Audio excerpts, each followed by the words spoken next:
Estamos aqui a ler a revista Caras. Esta Sharp quer ser a vedeta destes vídeos, não para quieta. Portanto, agora fiz-lhe aqui um nó, a ver se ela nos deixa ler o artigo que temos, o destaque que temos para dar ao pedopsiquiatra Pedro Stress. Acho que estou a ler bem o nome dele. Ora então, cá está a fotografia dele. Vamos dizer quem foi a jornalista que escreveu e o texto Cristiana Rodrigues e fotos Luís Coelho. Fotos muito bonitas, eu gosto. Acho que estão... É preciso verem a minha carantonha. Acho que estão bem tiradas. Então, há pais que querem ser perfeitos e esperam que os filhos ajam de forma irrepreensível, que tenham sucesso, que sejam líderes, que alcancem o mérito e a excelência. Para já, se querem isto tudo, são egoístas, porque a primeira coisa que um pai tem que querer é deixar caminho aberto para o filho fazer o seu percurso. Deixem-no em paz, ajudem-no e deixem-no em paz. Pais para quem o desempenho académico é primordial em detrimento das capacidades emocionais. Uma visão que para Pedro Strest é completamente distorcida e que o levou a pegar no conceito de suficientemente bom do pedopsiquiatra britânico Donald Winnicott como ponto de partida para escrever Pais suficientemente bons para filhos que não têm de ser perfeitos. Vamos ler, vamos atrás desta obra ler o que é que ele diz. Este é um livro que ajuda a desconstruir todas as proteções que o médico de psiquiatria de infância e adolescência considera terem consequências imensuráveis nas crianças e jovens que acabam a desenvolver, a seu ver, de forma errada, o conceito de infalibilidade e sentir a tensão desnecessária, um sentimento de insegurança, de culpa, de fracasso, um aumento exponencial da ansiedade que os atira por vezes para as depressões e, consequentemente, para o consumo de psicofármacos. Isto revela também que os pais são desequilibrados, porque não resolveram os seus problemas e transpõem para os filhos aquilo que gostariam de ter sido e não foram. E isto aqui faz-me lembrar também outra coisa que é, na esquizofrenia e no narcisismo, existe uma componente muito importante do comportamento, do mau comportamento ou do comportamento menos bom dos pais.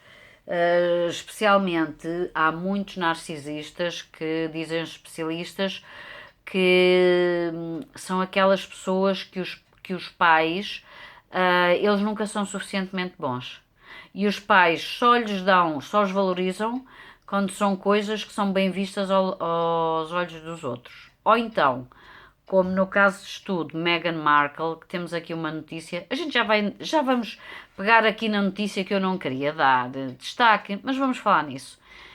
O que é que acontece quando um pai estraga de mimos um filho e não o corrige na altura certa? Para o pedopsiquiatra de 57 anos é assustador perceber que os pais têm dificuldade em reconhecer os pontos fracos. E quero dizer outra coisa. É importantíssimo as pessoas não terem medo de errar, porque o errar é fundamental para se evoluir e os erros são grandes mestres. É assustador perceber que os pais têm dificuldade em reconhecer os pontos fracos, assumir que também falham, quando sublinha é nas falhas, nas frustrações, nos momentos de tristeza, de contrariedade, de dificuldade, que se valorizam os outros, que se reforça a própria ideia de felicidade. Pai de uma rapariga de 15 e de 2 rapazes, 18 e 20, o médico depara-se com muitos desafios. E não só não anseia ser um pai perfeito, como também não lhes exige a perfeição. Prefere dar-lhes ferramentas, prepará-los para as adversidades e deixá-los trilhar o seu caminho com todas as falhas que possam surgir, para que saibam enfrentar as frustrações, para que conheçam os seus limites. Vamos dar outra vassourada aos futebolistas profissionais. Meus senhores, deixem-se dessas fitas e desses vedetismos. Coitadinho, está descontente, sobretudo a malta do Porto.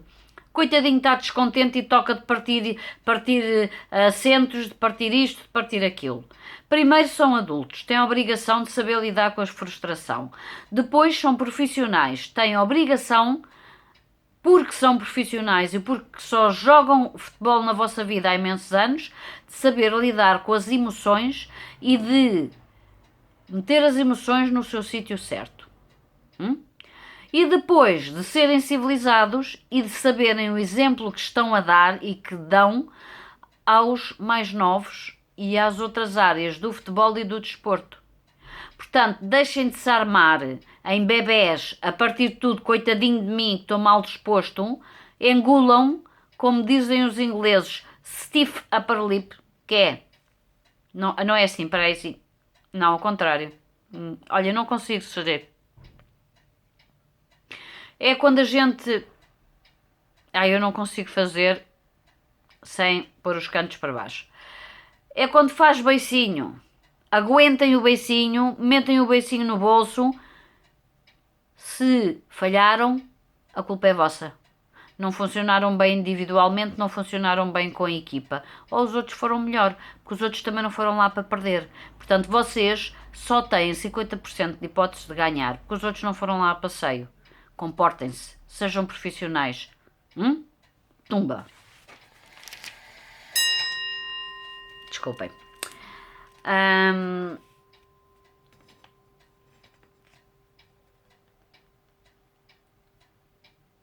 Isto era as frustrações.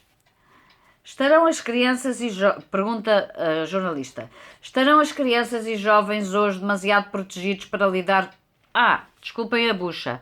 E não vamos falar no comportamento dos pais em estádio, que virou um circo. Virou um circo em certos sítios que não têm disciplina. Por exemplo, a Academia de Sporting a ES de Carcavelos, onde os pais não põem o pé em ramo verde, parabéns, e dão um péssimo exemplo de como se está num estádio. E na minha opinião, como árbitra e juiz-árbitra que fui de várias modalidades, em minha opinião, eu punho-os imediatamente fora do pavilhão. Com interdição, X tempo fora, que é para aprenderem como é que se comportam. E a obrigação de formação e de tratamento psicológico, que é para aprenderem o que é que estão a fazer de errado, o impacto que tem o vosso comportamento nos vossos filhos, nos árbitros, nos treinadores, em tudo, no público. Pau!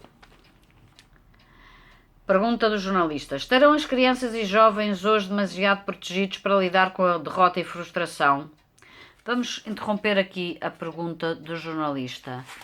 Pois estão muito estragados pelos pais e o brincar na rua, nomeadamente o futebol de rua, retirou-lhes muito disto. E as entidades patronais que contratam já estão a chegar a esta conclusão. É preciso brincar na rua para ultrapassar. Não fui escolhido para a equipa, fui escolhido em último. Pois é. E os bancos estão a chegar à conclusão que afinal as ciências sociais são importantíssimas.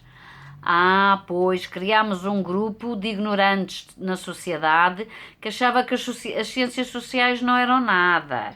Era só saber mexer num computador. Continuando. Não é nas derrotas, jornalista, na frustração e nos momentos de tristeza que se reconhecem os de alegrias e vitórias? Esse é mesmo um dos pontos fundamentais do livro, a ideia de que os adultos protegem demasiado os filhos perante situações que são às vezes simples e banais, situações de contrariedade, de falta, de falha ou até de ausência deles próprios enquanto pais. O que a gente podia falar sobre isso. Há uma experiência para os mais novos de que é suposto tudo acontecer sempre de determinada maneira e depois, no confronto da realidade do dia-a-dia, muitas crianças e adolescentes acabam por ter imensa dificuldade em lidar com coisas que são muito pequeninas em termos de dificuldades ou frustrações, mas que se transformam em obstáculos enormes. Vamos interromper aqui para falar por outras buchas, que é assim. Espera aí, eu vou parar isto um bocadinho, porque está-lhe a faltar bateria. Aguentem-se aí um bocadinho. Ora então, continuando. Estávamos aqui numa das nossas buchas. Deixem-me cá ver que bucha é que eu ia colocar. Já sei qual era a bucha. Uma das coisas uma das imagens que eu tenho presentes no desporto é, sabem, no atletismo ao salto à vara. Pronto, então imaginem, vocês têm dois polos, dois paus verticais e têm a vara. Aquela vara é um obstáculo que nós temos que saber onde é que o vamos colocar. Porquê? Se pomos muito alto, nós passamos por baixo, não conseguimos passar por cima. Se nós colocamos muito em baixo, ela é demasiado fácil, não nos desafia. Portanto, nós temos que a colocar num sítio onde consegue ser um desafio para nós e nós conseguimos com esforço lá chegar. Porque senão, se nós à partida já sabemos que não lá conseguimos chegar, isso não nos vai motivar para irmos ao desafio. Portanto, e isto é uma coisa que nós próprios temos que também ajeitar. Vamos lá pôr a faixa no sítio certo para nós nos desafiarmos. Continuemos. Continuemos. Se nunca estivermos tristes, não sabemos o que é a alegria. Cá está o conceito do yin e yang. Os dois são precisos, um alimenta-se o outro. É preciso um equilíbrio. Se nunca estivermos tristes, não sabemos o que é a alegria ou não temos um manejo natural dos nossos afetos, das nossas emoções. Serão os pais hoje em dia demasiado permissivos? Sim, também. Apesar de tudo, há uma outra bucha. Há pais que não sabem ser equilibrados. Repreendem. Na altura certa não repreendem. E na altura errada repreendem em excesso e são violentos em excesso.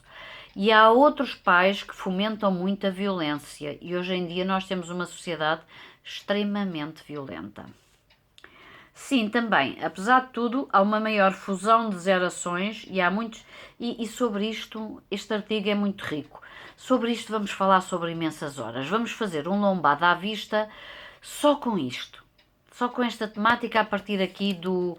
Olhem, vamos a esta livraria e vamos procurar o que é que eles lá têm nesta temática. Boa? Sim, também. Apesar de tudo, há uma maior fusão de gerações e há muitos pais que acabam por ter uma atitude, por vezes, demasiado permissiva, mas só em relação a algumas áreas, porque noutras acabam por ter uma expectativa muito alta, nomeadamente em relação ao desempenho académico, aos quadros de honra e diplomas de mérito. Não... Exatamente. Permitem-me a bucha. Só um momentinho. Espera aí que eu tenho que prender este cabelo. Ora, então, vamos continuar. Vocês desculpem lá, mas eu sinto um bocadinho mais confortável. Então, o que é que nós estávamos a dizer? Estávamos a falar de... já sei. Relativamente aos quadros de mérito. Reparem uma coisa. Um aluno que tem recorrentemente 18, 20... Um aluno de 15 para cima, se for bem avaliado, e nós, se vocês querem ver se um aluno, vou-vos ensinar um truque. Vocês estão a ver as notas, por exemplo, estão a ver as notas de história de um filho vosso, ou de matemática, mas vá, história, ou história português, uma cadeira que seja assim mais divertida. E vocês têm uma turma quase com 30. Só deviam estar a dar 15, porque nós sabemos que só resulta com 15. Tudo o que seja de 15 para cima é para trabalhar para o insucesso. E se tem uma turma de 30 a trabalhar para o insucesso, não seria melhor dividir essa turma? E em vez de transformar isso em 30 falhados, com uma quantidade de gente a abandonar o sistema educativo, não seria ter melhor 15 professores mais felizes e saudáveis e 15 alunos bons alunos? Era. Mas os burocratas do Ministério da Educação ainda não... Eles sabem isso, mas eles não querem pôr isso em prática. Pronto. Então, posto esta nota de rodapé, imaginem que vocês têm uma turma de 30 e aquela turma, a maior parte é tudo 16 e 17. Esqueçam, essa nota não tem valor. Tirem no mínimo 2 ou 3 valores a essa nota. Porquê? Porque uma turma não são 30 pessoas, 16 ou 17. a não ser que tenham posto numa turma os crânios todos. Uma turma, para ser, e se fizeram isso, fizeram mal, porque puseram os alunos com notas fracas numa turma e os outros na outra. E isso é mau para ambos os alunos. Ora, o que é que acontece? Uma turma tem.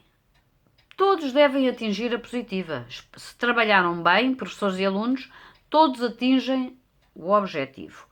E aqui, uma chamada de atenção que nós temos muitos professores a trabalharem para os alunos se espalharem ao comprido. E o Ministério também. O Ministério anda a fazer exames nacionais que são para os alunos chumbarem. Boa?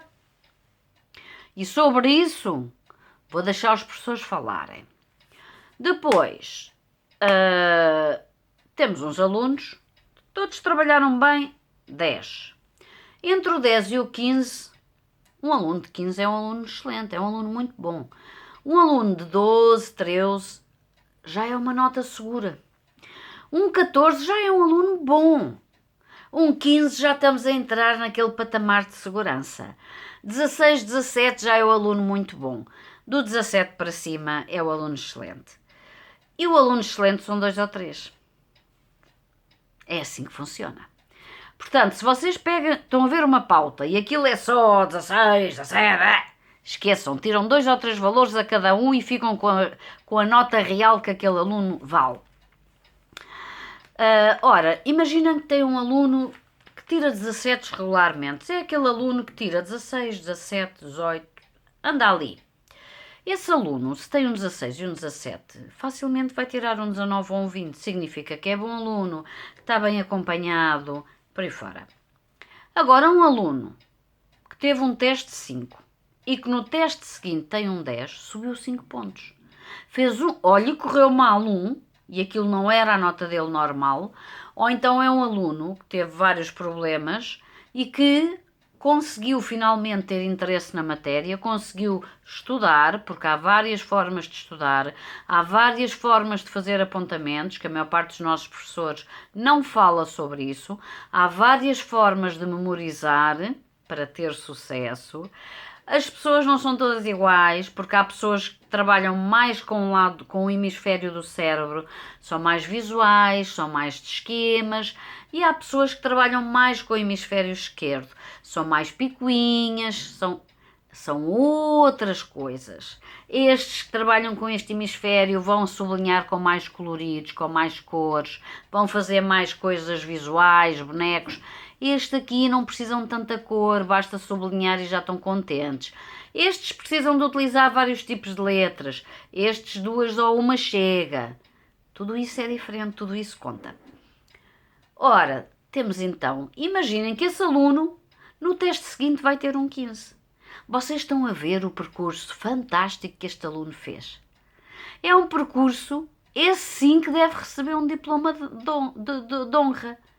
Não porque teve aquela nota, mas porque o seu esforço foi de tal ordem. E não é só o esforço da nota, é o que isso representa como pessoa.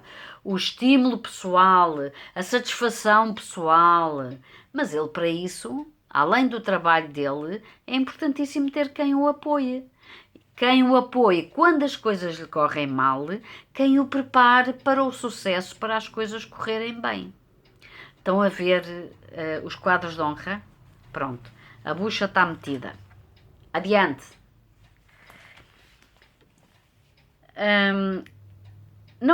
Pergunta ao jornalista: não permitir que falhem resulta num sentimento de ansiedade? Sim. A ideia de ser perfeito traz uma enorme ansiedade de antecipação. Vou pôr outra bucha. Não comparar alunos. Cada pessoa tem o seu percurso a fazer.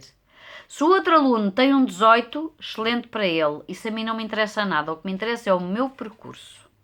E eu ficar satisfeita e saber celebrar as minhas pequenas vitórias. Porque esse caminho é um passo de cada vez que se chega à vitória. Sim, a ideia do ser perfeito traz uma enorme ansiedade de antecipação. Vou dar um exemplo muito simples. Há jovens que, quando iniciam o ensino secundário, já estão a pensar nas notas que vão ter no fim do ciclo, nos exames do 12º ano, o que lhes cria uma ansiedade de antecipação muito grande e depois uma ansiedade de desempenho. Sim, mas também é preciso fazer o aluno entender que o seu percurso, tudo vai contar, se ele, no final do diploma, e tudo vai contar. Não é preciso ele ter ansiedade, é importante ele aproveitar todos os momentos, sobretudo no início do ano, para ter boas notas, para permitir se espalhar, aguentar-se. Se espalhar, ter ainda pelo menos a nota positiva. Porque quando ele depois concorrer à faculdade, por décimas se perde a entrada num curso que se calhar ele gostava. Isto é que é importante, aproveitar ao máximo todas as oportunidades que nós temos. Olhem, vou-vos contar um caso. Eu sempre fui boa aluna e sou gêmea, a minha irmã ainda melhor que eu. Já agora adulta, às vezes não tinha tempo para trabalhar. Um dia fui fazer um teste, vir-me para o professor com a minha lata característica. Senhor professor, isto já em faculdade. Senhor professor, tem que me dar pelo menos um, porque eu vou escrever muito bem o meu nome, com uma linda caligrafia. E o professor vira-se para mim e diz assim: não vais não, tu vais fazer o teste, não sais daí. Eu não tinha estudado nada, mas nada é nada mesmo. Eu fiz o teste, fui aqui ao sótão, com o que aqui havia, fiz o teste, tive um 15. Porque nós sabemos muito mais do que aquilo que pensamos. Nós temos que respeitar a experiência de vida que nós temos, o que nós aprendemos, e a gente aprende com tudo a gente aprende, tudo à nossa volta, todas as pessoas servem para aprender. Portanto, nunca vamos atirar a toalha ao chão. Gera também uma sensação de insatisfação, de querer sempre mais, o que pode, em alguns casos, levar às depressões. Como diz num livro, é preciso deixar margem para o erro. Há 2 ou 3 coisas que destaco quando em consulta vejo pai que têm dificuldade em tolerar uma pequena margem de erro nos filhos. Ajudo-os sempre a repensar como foi a sua própria infância e adolescência, peço-lhes para se porem na pele dos filhos. Depois, quando os pais só enfatizam a parte da falha, também os ajudo a tentar perceber o oposto, ou seja, tendo mais uma bucha. Chumbei no 12º ano a filosofia. Não, 11º? 10º, por aí, filosofia. Diz-me assim o meu professor, que era em visual, no Liceu de Oeiras, muita gente deve se lembrar dele, professor Ângelo. Diz ele assim: deve haver aí alguém que está muito chateado comigo. E eu: não, professor, eu estava no fundo da sala. Não, professor, a culpa é minha, não é sua. Porquê? Porque eu passei o ano no fundo da sala, na coboiada com a malta do fundo da sala. Pronto, diverti-me, mas chumbei. Claro que no ano seguinte passei sem dificuldade nenhuma, agarrei-me aos livros e estudei, não é? Pronto. Mas os chumbos também são importantes. Claro que eu não estava habituada, eu sou boa aluna, portanto não estava habituada a estudar. Claro, a estudar não, a chumbar. Claro que também não tenho preocupação nenhuma porque sei que faço filosofia de olhos fechados, é só estudar.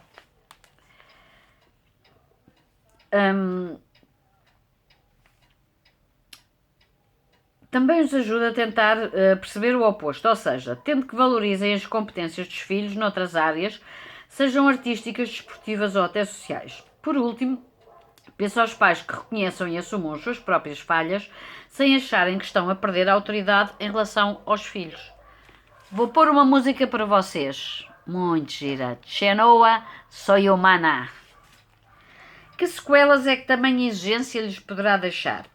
Infelizmente, as consequências estão muito à vista porque, olhando para dados muito recentes, temos não só o aumento muito grande de situações de perturbações de ansiedade e de alterações do humor na linha depressiva, como temos um consumo brutal dentro da União Europeia de psicofármacos por parte dos mais novos, nomeadamente ansiolíticos e antidepressivos, que não só reforçam a ideia de que, infelizmente, estas situações são cada vez mais frequentes, como também outra ideia, que acho importante salientar, porque me parece negativa, que é fazer-se uso quase exclusivo de medicação.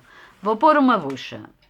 Não é as farmácias, a indústria farmacêutica, meus senhores, agradecem. Quanto mais comprimidos vocês tomarem, mais eles agradecem. que é fazer-se uso quase exclusivo de medicação e não se fazer uma abordagem terapêutica para que se perceba a origem dos problemas. E conversar. Uma bela conversa à maneira antiga, com os vizinhos, com os amigos, com o pai, com o tio, com o avô, ajuda muito. A revista Sábado fez recentemente capa de um artigo que dizia que cerca de 20% dos adolescentes sofrem de ansiedade e depressão e só uma minoria é acompanhada, porque os pais não querem assumir a fragilidade. A revista Sábado, isto é a pergunta da jornalista. Porque os pais não querem assumir a fragilidade dos filhos por falta de condições económicas.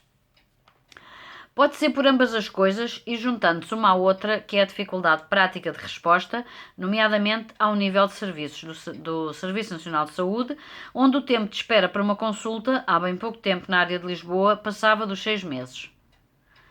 Senhores políticos, não estourem dinheiro, estão a ver onde é que ele é preciso? Então, é aqui. Meio ano é imenso na vida de uma criança e do adolescente. Em 6 meses pode acontecer tanta coisa. E mesmo quando aparece a resposta, há ainda uma fragilidade em relação ao número de profissionais, incluindo psicólogos, que seria preciso para dar continuidade à resposta. As intervenções terapêuticas nesta área não são mágicas, não bastam uma ou duas consultas. Ora, aqui está. Se os pais não têm a disponibilidade para levar, disponibilidade mental ou económica para levar os filhos ao psicólogo, estão a ver o estrago, que isto são coisas que é preciso tempo, não é assim de um dia para o outro. Muitas das vezes é preciso dar acompanhamento, fazer intervenções multidisciplinares nas crianças, na família. E é aqui que infelizmente aparecem os psicofármacos como uma resposta momentânea. Mas também vamos chamar a atenção para o seguinte: há alguns casos, algumas doenças mentais ou do foro psiquiátrico, que também é mesmo preciso o medicamento, pelo menos numa fase inicial, para começar o tratamento. E não estou a dizer que algumas circunstâncias não sejam úteis no sentido de diminuir a intensidade ou gravidade de alguns sintomas, mas, como digo sempre, não são os fármacos que resolvem.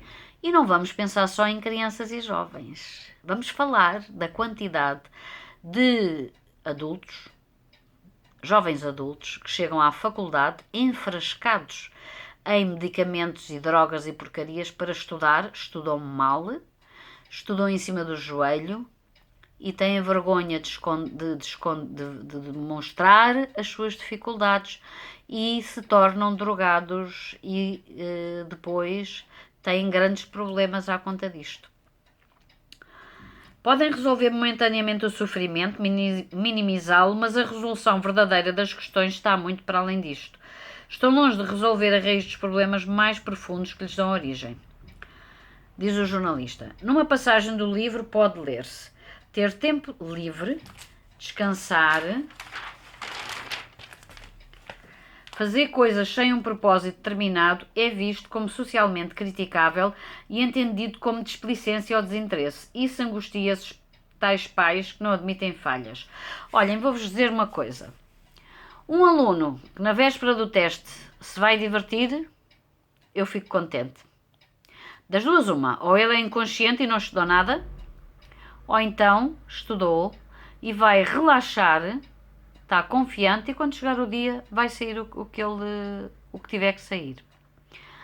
É muito importante relaxarem antes de um teste. Eu por acaso ontem ou antes de ontem estava a fazer uma viagenzinha de comboio e havia 4 alunos, 15 anos por aí, que estavam muito ansiosos e excitados e iam ter um teste.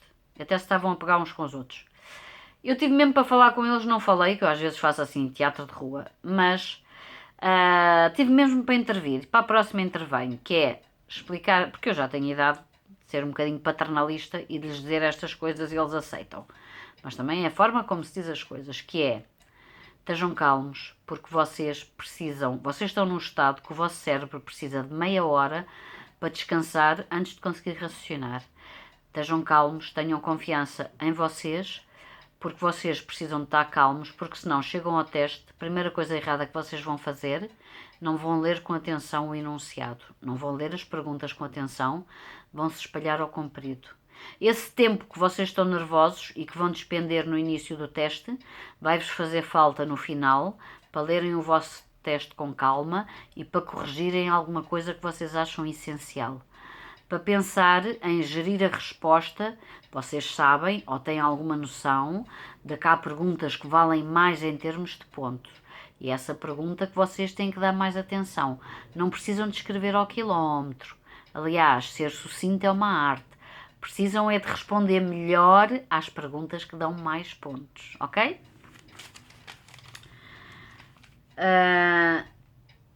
Portanto, vamos à pergunta do jornalista. Numa passagem do livro pode ler-se: ter tempo livre, descansar, fazer coisas sem um propósito determinado é visto como socialmente criticável e entendido como displicente ou desinteresse. Isso angustia-se tais pais que não admitem falhas? Acho mesmo que um filho estar sem fazer nada angustia imenso esses pais, assusta-os. Mas como a quantidade de atividades, a sobrecarga de horário escolar, esse tempo para estar quieto é um tempo de digestão e integração das próprias experiências. Paizinhos, é tão importante os filhos saberem fazer nada, irem pela rua, olhar à sua volta, ver o sol, conhecerem os vizinhos, terem tempo para dizer olá aos vizinhos. Do ponto de vista emocional, é preciso haver tempo para desligar, para não fazer nada. No não fazer nada, às vezes também surge um lado criativo, imaginativo, que hoje em dia é raro. Sem dúvida. Vivemos numa... Olhem, eu fiz produção de cinema. Na produção de cinema, se chegava um diretor de produção ou isso, imaginem que o horário dele mais ou menos era às 10. A gente não olhava muito para horários, porque obviamente trabalhávamos muitas horas. Mas vamos dizer, às 10 horas está toda a gente no escritório para começar a trabalhar. Ninguém chegava a um escritório sem ter passado no café, sem ter olhado para o jornal do dia. É fundamental. Vocês estão a ver numa revista destas a quantidade de informação boa que nós conseguimos retirar. Por acaso esta revista acho que está a ser bastante boa. Mas vocês já viram tudo isto? Já viram as pistas que nos dá para nós criarmos, irmos à procura, irmos descobrir? Tudo isto é fundamental para nós como seres humanos. Já viram? Tenho aqui várias peças de teatro, vários cinemas, vários livros que eu quero ver, repensar. Olha, isto realmente a gente já sabe. Agora vamos fazer. Estão a ver? Onde é que eu estava? Ok. Pergunta ao jornalista: vivemos numa área em que as redes sociais são um veículo de perfeição. Há constantes comparação de beleza, de bens materiais, de vidas que parecem perfeitas, o que também gera algum tipo de frustração. Vamos dar o parabéns ao surf, que é um dos únicos desportos, um dos atletas. Ninguém está cá na praia com telemóveis, muito menos dentro d'água, porque os telemóveis caem à areia, estragam-se e ninguém pode levar telemóveis para dentro d'água. Até podem, sem ser a malta do surf, porque nós temos umas bolsinhas que são estanques, são impermeáveis. Mas não dá para estarmos a ver o telemóvel nem a fazer assim dentro da bolsinha estanque. Portanto, a área náutica está em vantagem e os surfistas estão em vantagem porque estão a viver a vida. E sabem, quando vocês olham para o mar, quem é o melhor surfista? Não é o que tem melhores resultados, é o que se está a divertir mais. Esse é o melhor surfista. Gera bastante e vamos fazer vídeos a partir do bar do Angels, da escola de surf Angels em Carcavelos, que tem um bar lindo e é uma grande escola de surf. Aliás, se forem ver o nosso vídeo de 1 de janeiro, nós estamos lá. Muito simpáticos, são um excelente atendimento. Vivemos numa era em que as redes sociais são um veículo de perfeição. Já estava. Respondeu. Portanto, a pergunta é: vivemos numa era em que as redes sociais são um vínculo de perfeição. Há constantes comparações de beleza, de bens materiais, de vidas que parecem perfeitas, o que também gera algum tipo de frustração.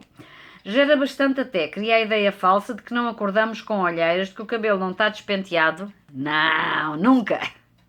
De que não temos borbulhas. Nada, olheiras nem se vêem. De que estamos sempre num estado de perfeição ou cenário idílico. Esta pele não precisa de creme nenhum, nada, nada, nada. São sempre à espera de validação. Jornalista: é tal confusão entre ser e o parecer que menciona num livro?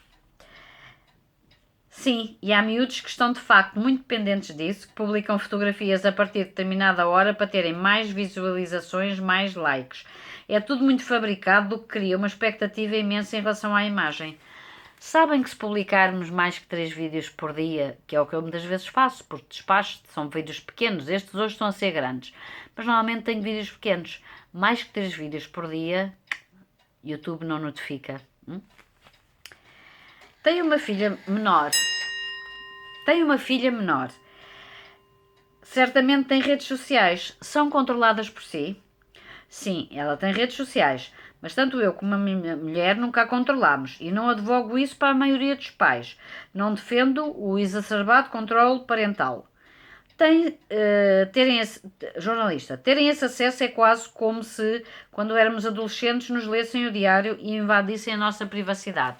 Vou eu já dar a minha bucha? Não é não. Sabem porquê?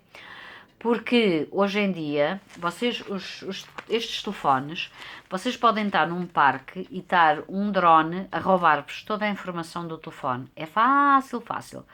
E hoje em dia, através das aplicações, consegue-se retirar informação dos telefones, dos nossos amigos de amigos.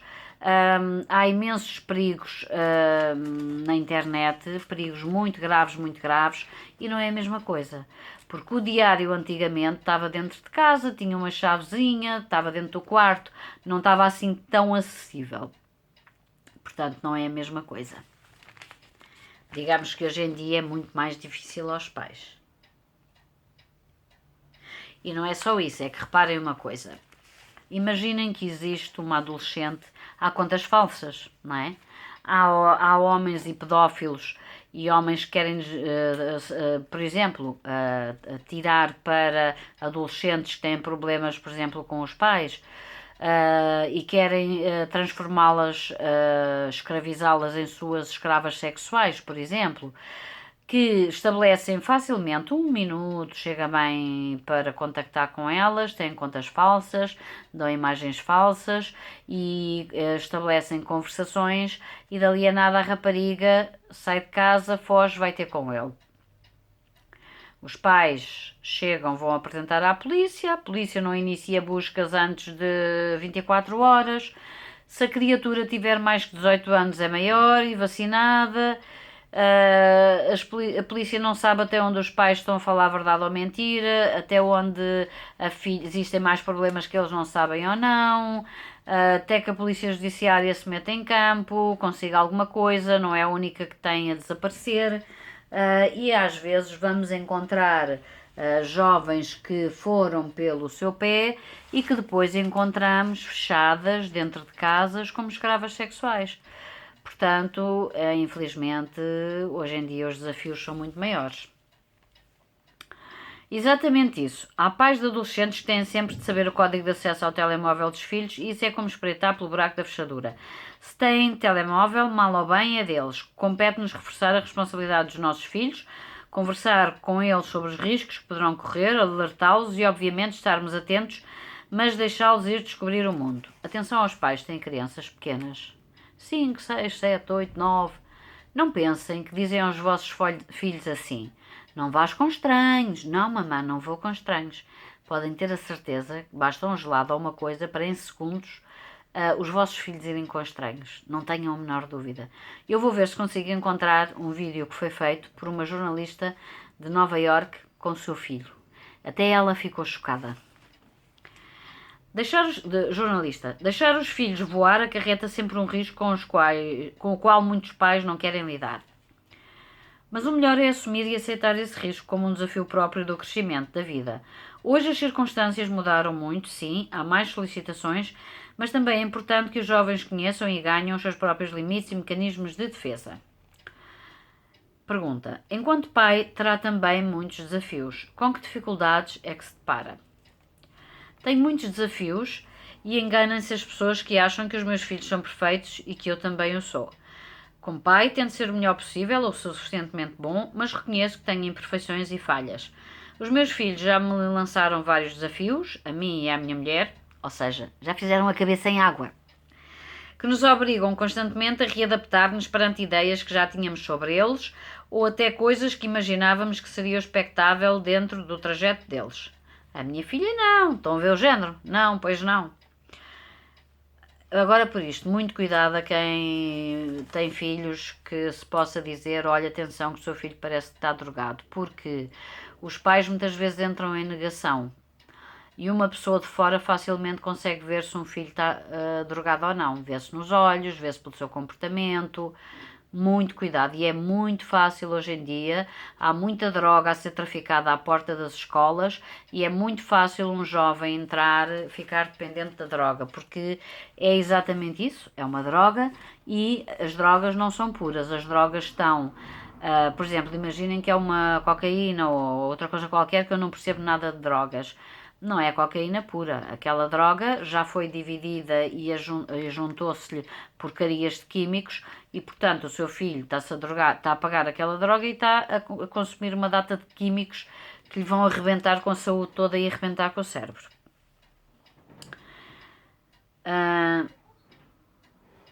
Então, pergunta do jornalista: os filhos não são perfeitos, os pais também não. Que conselhos dá aos tais pais que exigem a perfeição e aos filhos que querem ser perfeitos para não defraudar as expectativas dos pais?